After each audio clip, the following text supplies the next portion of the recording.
Agoge lele gbogba esa oje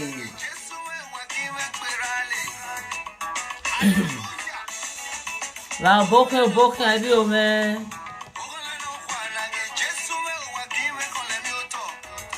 egbe la dan ba rebe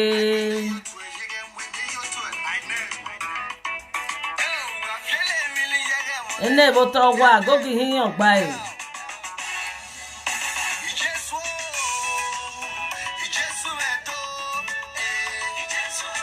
la boke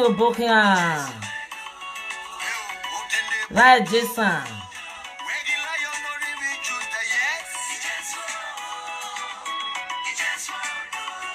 obi o mani Samono David oye feke swoni usen bo kan no feke lo iku emi kian agaro bo pa ibonada mi riwe de obo no sin esa oje ba boko bi o me da ba ne opede na madi dogbo ro tupo takere bi o no jabe oda arubo moto wa ba boko meno bi o ba ne Victoria oti no ko Oguyemi ole iva edomudia emwana ni mabiba kudota no da sipre we karigbe mai mwana obokun obi o gbe adan maida homo o maida ju imo omo idaju o mavelo omo arema suwa be nino si Jesu ibi o me ba bokun abande wona bo sister blessing obokun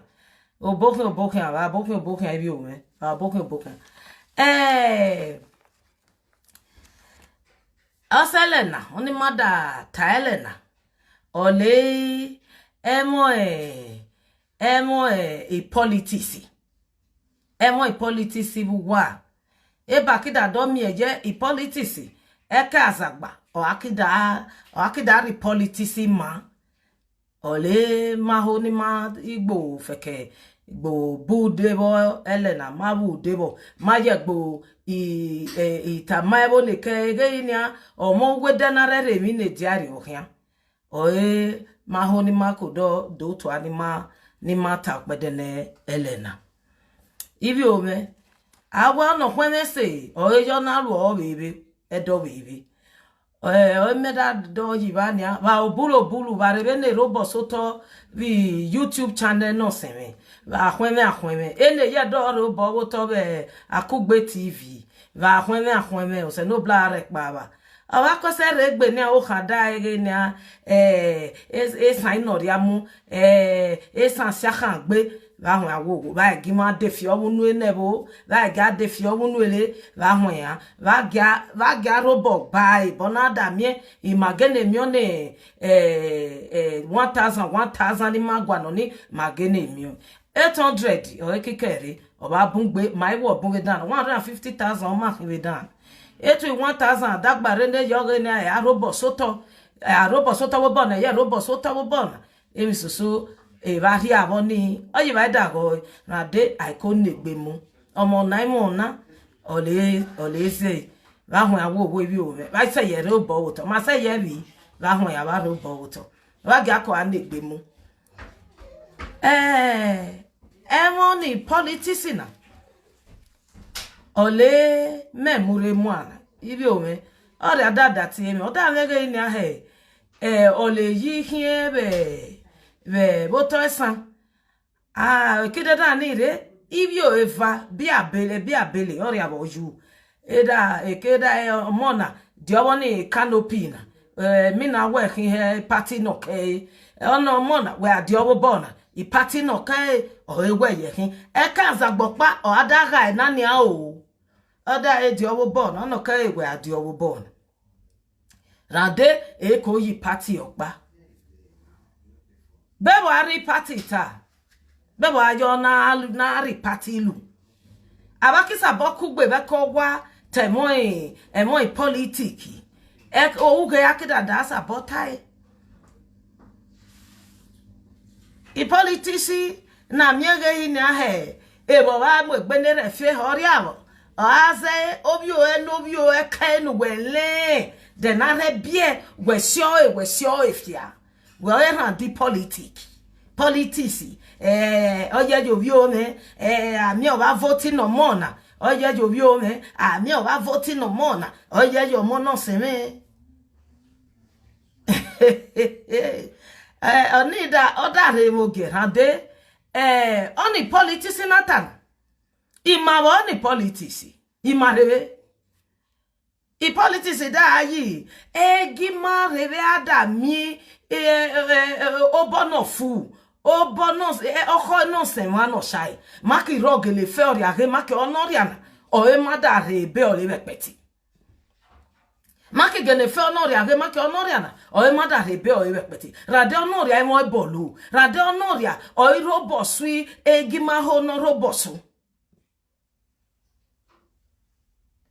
rade oria no ki vaenia o wege na radi politics azagbado zaga eni imwe gbagbon eni imwe gbe na relu emi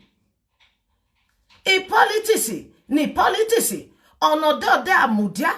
okitebe zere na da mie ogiole jena ole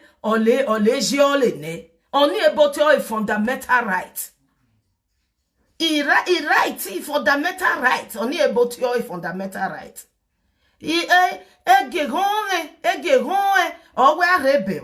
radebe mevelo oyo eda ugbeso oyo emevelo ebi mi ayo hiu onemina oyo ewe ada yo hiu onemina ikeke oemi rejoria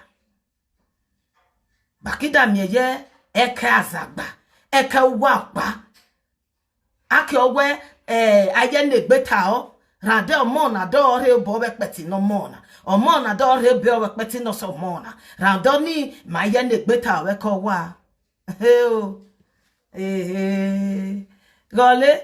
ene mu alu ni ne mu diave mi na ni anya na gba foto na senfo diovi ba rebe ko do to ele ba danyo e ke o ba ri mugu maka ke magbo fiefia oye it is a go egbogbi go radotwa azagba ni ba robo ba koko azagala randevo wewe ne ba dariba aware joge ni ogwe mo buwe da tavi politiki ohon o we da retae rade ogbofade egbo ti eni anado robo we petine egbo ta ni anado robo we petine va gbo mwegbe no do denia ogbo ma be bo are mune bo je akodo robo we peti ayo ni ba luri o ono wege hinia ole ba gwa no se ni giole da ahia do robo we go robo rade oni re mage nia oria o eje ihin oria no ria o eje ihin ebole dage we ba dagole irio emona gbonahin ebe ye oria ole olu uda yoge ni arade weki abame la weki inene la weki obi ome ni meram do ni do rebe we kepeti rado jale avai medi lo we di ye lo ebi medage oyo ewe dage owe dago ni ehan that is nebotioli 6 ehan oni ehan ni me agole mekidagole ha uwe agole uwe no geme na we agole okidi abisi velo rande onodo de iga keke onodo de na fe onodo de na dagemi iga keke o ma na dago ne ha ni velo me ha no bagbe woto elo me ha no elo oda yisin Oni va yoge na ebuwe dage ohoge no. Oni va yejo ebibe dage ohoge no. Rade onodode ege onodode le o dadage mata no so e. Egbe ege onodode mu egbe o dadage mata no so e. Onodode amudia otoso e dagbare otoso e beno regole we dadage na e won ta no ria Natania be ki ho ni me segbe di owo bono so yi uki segbe di owo bono so yi oyo sezi ori adoto a odo rohon re ropia re rosisi re sie o fe gene mu a agene re khan no ria ni meta mara na modanya nagba na modatano na modati mo na wa lo no se de so mo ni wo na wo he wo lo no se ono de do to ani aria e ono de do to ani aria e rade eni kwekwi go na do ane wa wo bona ane sisi ane wa wo bo awe emi na va eni ibeti corona oda do to ebo I corona ego da do na ebo aba otoba be gba pupua aba be da hoy ene we gọọmenti elu ababeda ga be changer oni aze onodo de okiri area nosin oki fe onori ani ge nosin fe ole ge nosin oni ba se nazagba avan oba se nazagba avan fe ole ge nosin ona dotwa akiko dotwa desa azagba na vai ago dotwa akiri ai oyo khon totano se weta dagbare we atose we ata dagbare akiko mama akiko gai akiko fe olege ebo diaje e mata na ononori anatan odegene sabo na de ogbeso mai levie onori ani ebo enyana gbano nyano oda sabo akise yere o irepeti rade akimode repo mi wo ma bobo agari ai egeni merele batoi politisi mesa ya ta do su pedenena de so ya busali meheji school mehejo oni me was about ye na nya mehe about yo rada busali ora be ri ani me ajo mudi ani me ageni onori ana me kasi bu ware o neri bu wa nya va kinle ne ve dani va le bi va re change bonada mie enada mi esonia papa okigbo esokigbo derebo akigbo na ni akigbo le sibori va fe o ere no se development school fees o ha ege ni ada eje abusali da eje ba je ha va aji school o eho na gbon be aji school ba bi na bo ibi o me ona tanania me va jiva go ni ba adoro bole vekpeti me va jiva omo na ba ro bole vekpeti oni wele oho egene hiabo geine omo na oidare na wa di obo so mo ni ukire olevo ege ori asie yo siere ege ori de aba me na o eda do na wo ni o ya sege ni igene do remi ire o vekpeti eje va fe otoge no sin ibo kesan o sha se ni mare adare va fe otoge no sin ege no ria na vae o baba se oje mi soso ege no ria na vae onu gbegun vae oni ogun avae oni bele vae oni ru avae oni ba se we mo no taibo ye oba mo no taibo oko no da dore lu emi oko to ha no mo oni ba afegi ni ba re lu emi obuto ono levi genya o edi sabota obo oni metana me yi ba re be agbene obo ba ta obo telephone number me re obe dani ba wa wo ba ro ni oni number no bi o me re obe mi na sister blessing ba ne me i tie bo ni desi ba ho ni ba ti eni o bebe no re dani daji ada miege ni ahe akiri bi eke azagbopa ahonate mo in politics atai oyonare ahun egbe atai a yellow kyakyabo onodo de aro popo pada gba rebeze no dai omo na mene omo na kigbo ege beze na dai ona mene akigbogbe na oto onodo de kidago ire arelu emi akemone tanemoni he akemone otani he bazagba akemo he akyo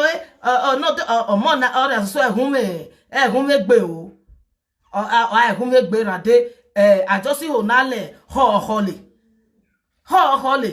oni ahonale onodo de kigbeno okigbeno oto iri alu obe dan ikima yo bon iri alu agbo le gbe ari dan ai mi o khon bakida akhona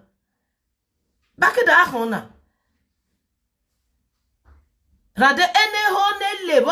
ne lebo na mi nya egbo eru eni khon e politics oye bada khon we adage omo na me no omo na we na me ne urebe ure o ebepeti okho e shashabo oyo sezi urebe ore ebepeti akho akiro ti wadago idore be nanya obalu emi soso ona be ona uwe pa kinlege ni na dore soso no si e dore be oebo oribo oyi badago ono kai ada ege na do ata ebe kaza gba idara aka are nwa tai ada ahụ megbe ada ata nuta no wa keke ada ati onoria ewe ada go enya ebere ta enya otu ki onye agwota ari nya tota oni ba keke ore ata aki goda ta soto o ata soto weki ye ide elore uki ye urose de onoria elore uwe de sori bo ni me gbene oboto de me oge na disabore ge neriri omie ariri o talo oki defiobo oyi bi gada danyo rade ore amwemo policies re gada danyo o khare ro soto aki do to avege ege khakhai aki do to abu onodo de oki ni oso edagbare bo ire eberbe dani aya kaza gbada data onodo de kaza gba oki karia ewo to eke ibe na relu emi na-ejari ojo oki karia ewo to eke ona zagba mena me ba ho no zagara duge me ba ho na zagba me zagara duge aki mu lo obo aki ini ano aki ma ogu na wa hiase wo dagbera na aki ri omo owoto onodo de ki lebo are ta oye bona da mi ota oba do de ki ona kire gun moria oba kide ki ona are fi unu gebo then ono zefa oda yi beni metainia agbe ha woto obonu we na go okay aye ha we arobonu kai go okay ayi sin iri ono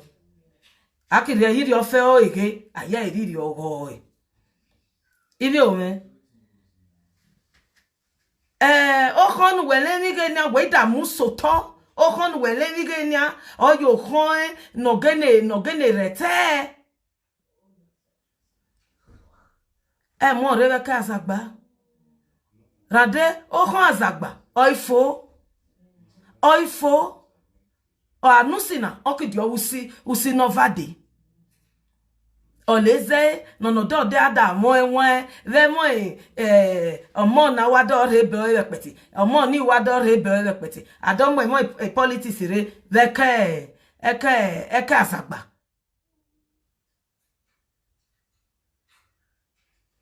onozia va neme kai onozia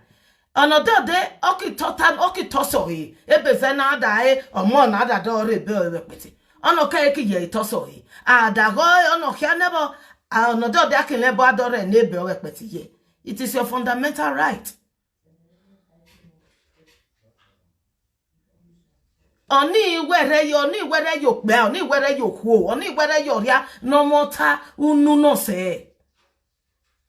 egi weda do rebe oni egoria mi egoria nye woto rade nye woto khoni ora ge do atama ege nya do rebe obedan akimie we yo we da rebe no mona mebi ye ko yibi o unyenye botora oviera oba keke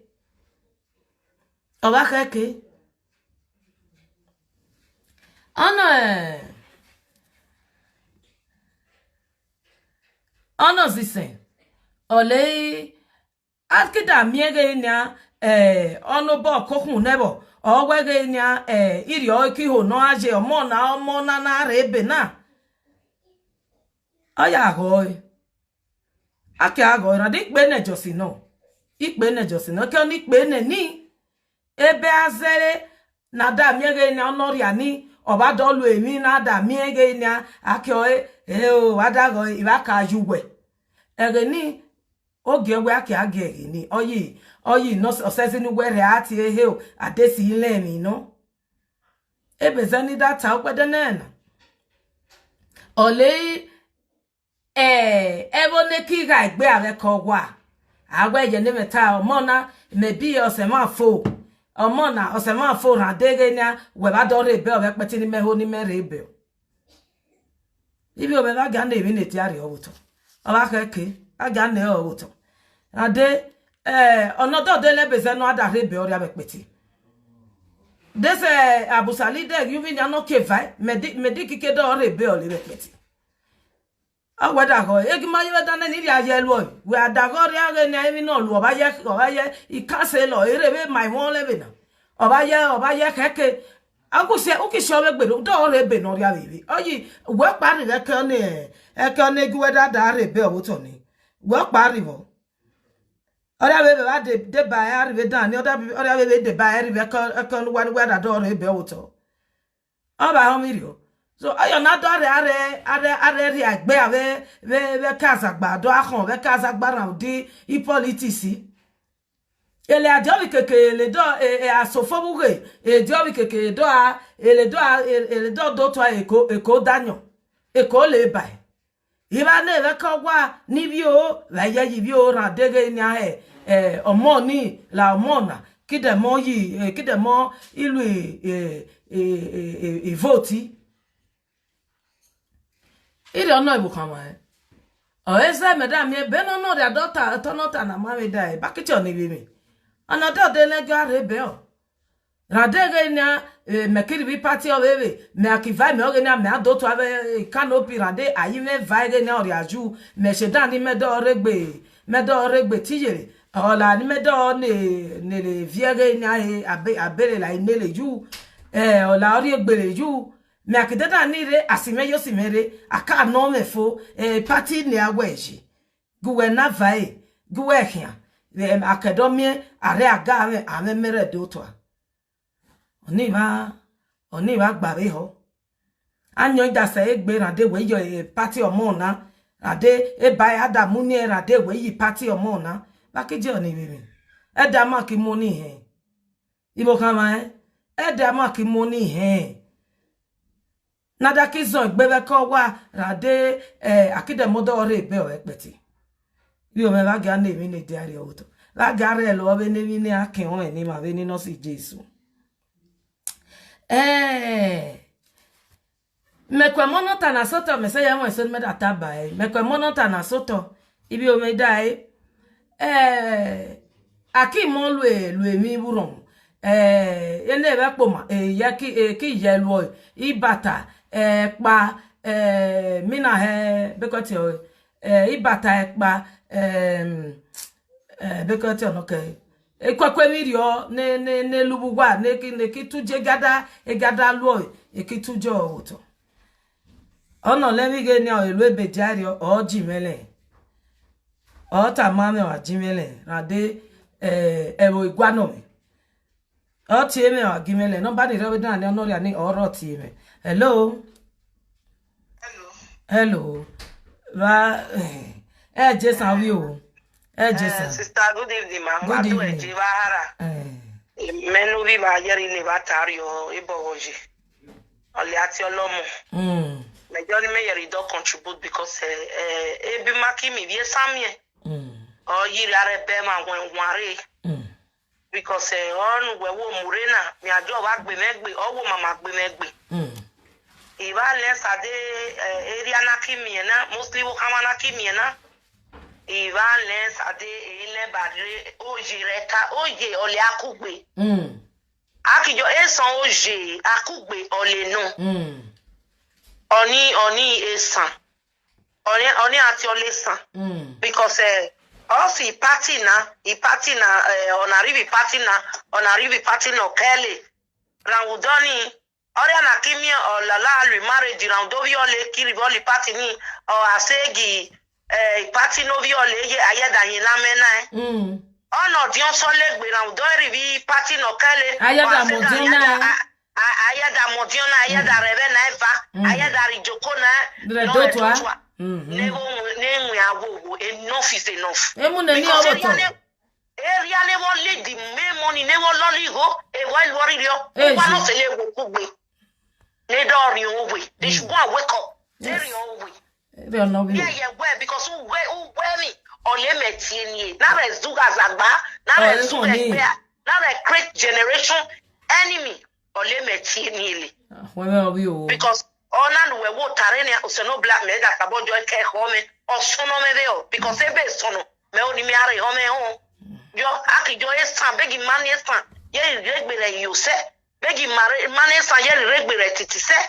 igwa na maki do ado ki party ne da mi ho igwa na akida ado ki na da mi akijo na mueve ni egbeva Olegbe ki jora do wi oleri woli party na oja sabo zo lewe aja yebe na ukwe na ri na hiwa e dey san what one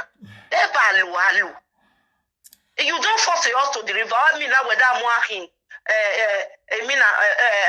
dey no do sa wan mi o we weda o ase da ni oda yo le mu weda me bugbe alu e ma ta kan ni obi o ori anu we asabojo no favor e nemo le mu e o we asaboriye re bi ole be peti oya egene dele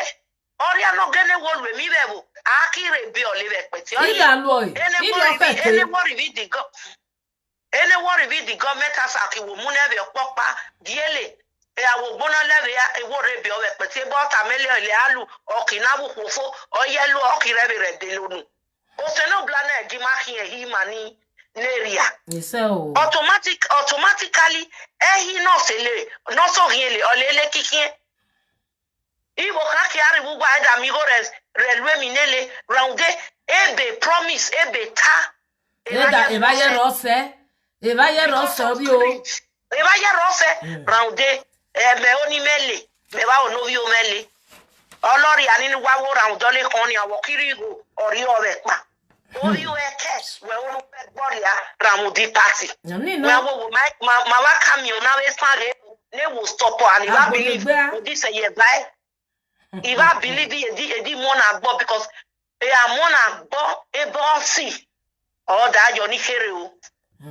eni ade we sonle ni anti se wo ri olora won ni dagbare na stop sade sister one vow sade o this take care 3 weeks ngbe wo re lu this video pe pati o ta le mo we continue we alu because my mom we o no ju round the party because area ne wo loligo eri bi wa kona e won peace ele bi family no se le yakin we go for ono you Dubai ono England ele wo to wale dan ni gaye ba se mi mo yin ba se ele ba no worry we family dan ni aki wo manage the every stand 20,000 ele adwazon egbe ono wo loligo no mu no yewe bo no ready Dubai generation oni wo flexion ba no ba fi we tan e ten sare baba se do adwa go le gbera mu di party obo akwene ona contribution no se le o akwene obo se no bra de ba o da lure keke masoso da lure keke be ni no si Jesu obo rade ebi sister Natanya oyi ba ire ho ba ho beze na da ho ko wa okun akire akwegbe yo kwegbere Ramu David no ba se, evi no ba keke, Ramu David no ba ne heva me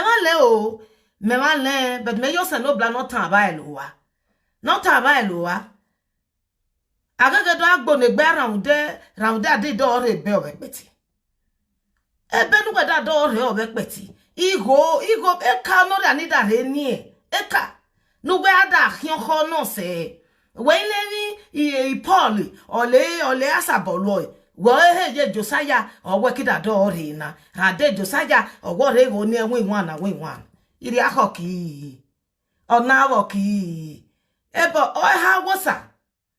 o dewo boy o defo ebe akiza ole kike do fie ho wewo o ribo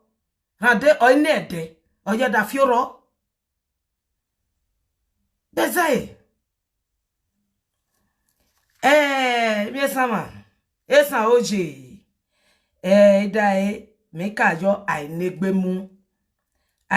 ibi o me ainegbemu obi o ma na omi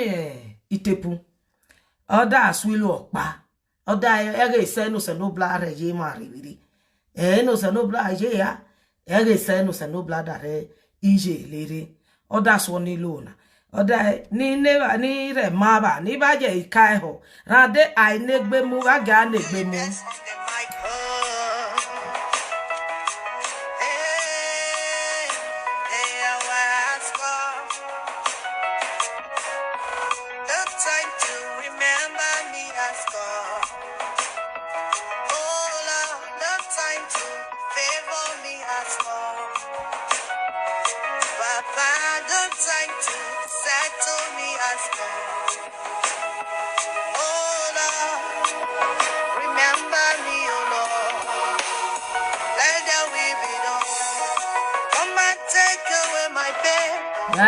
va go kai ho kere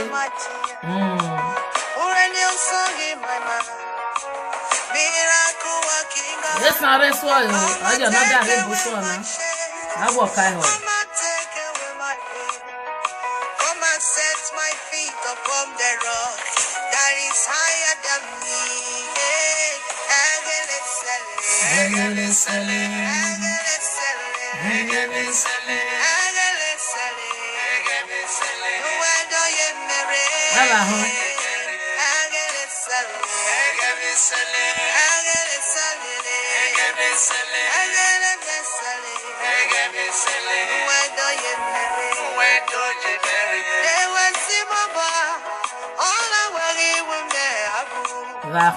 va ni va re kai ho ribi YouTube o ni ba do fe o give dani Julie Best Collections o le ogben obo ba do fe o ige bagi ma no mu bagi ma gole emi o we ribo are pa gbe o tun pa favor sagba o da ba fe be ni abada go o tun pa fe ona fe bo ne bo ni o ribo ako andegbe mu kere abena rewo kwo enya onodo de kije ido dio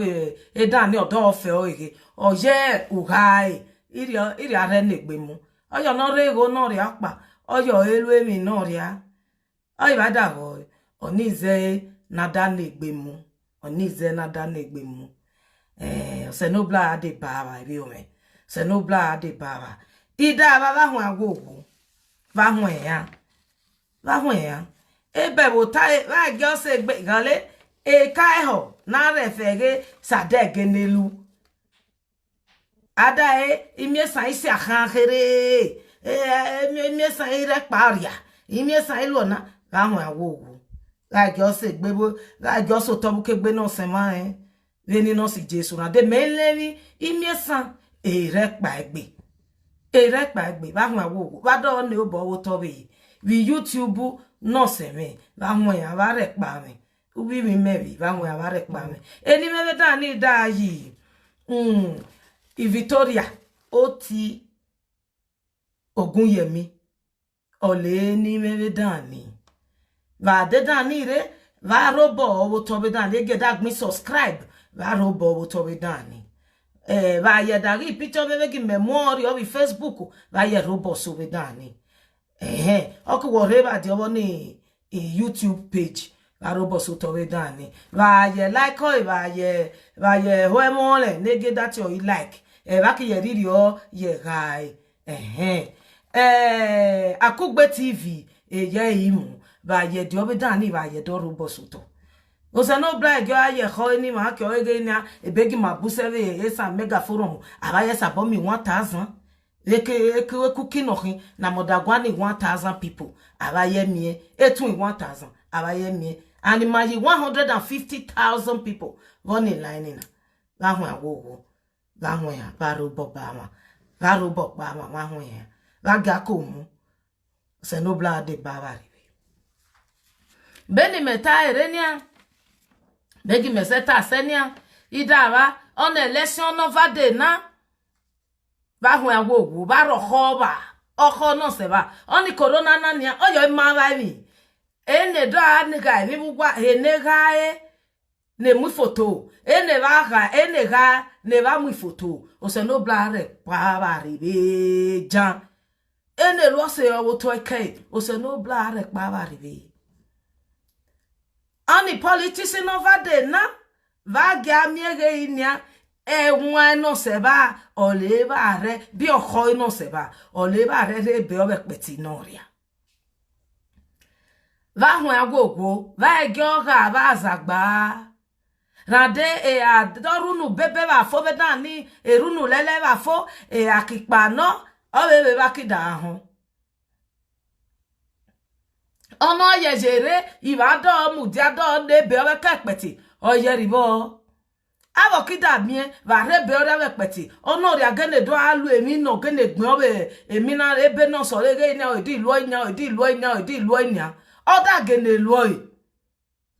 ako eke agun kile mi he o megene rebe o peti no so ri no ria oyo sezi na dore mie adot sie be me na awe ahia umosi robo bo to dana e na wada da robo to oyo le felt innocent va felt innocent o jani ni money se male nya politician ni ba makalu o eze na da mi ege nya imaloja va hu awowo va re wan lona va ro kho no se va re riai va re lo no va de na va jo na da ne kwekwi gai bi macaroni bi emi na he be kweti ono ka ni China mukhia aege na ipo kho ne nere a na da ki ne ni giva ni akize omo ni akivote na omo na ye da vote na va luiri o va ria innocent ale babunu okinu we din dagbare e ba lu owoto oni adare ebirelu oni adare ne birelu ona le unu ni ayike kuwa ofo aba ho ne bo kama ba ho awowo ba re wan lu emi o ba ye gyo aga ba rade asose ekugbe na ugbe de bo iba na ebugwa bidani iba da re lo mio va mieli go va jelege bi ma ho ni ba lu imo ge ona ba lu nya va kida sabolo nya da lu o ma da ne bi o ba be peti o but princess no ko me o ge nya idomi eti o ya le oni me ile va wa wo go bi o me ba re wa lu emi vono va de na ene va va kasagba va re gbe oto ade ene politics asibe give ayere do to aiko go don mad them ira mugu gbofie fia iri ere lo se afeke re wan va re siasagba ba kugbe ani ba lu ni oni ijo o ibi o me ni ijo ona me do ne bata se mo na se no bla o gyo no tana kan ba re lo bo ni ba da de re lo no se esa oje na se ba enu ba hin ona se ba se no bla de baba ogbo ken di Thursday nova day oh god ogbo ken di Sunday edi uza no de nova day na de vere lo edi Thursday o emede yo nire edi uza no ne nova day o ikigbo no ome ovio akido yiva okinbwe o va gbelo ge ni bo khan va mo ewan politics gbo vai va re wan khan ome vi o me va kinbwe o va kinbwe san oje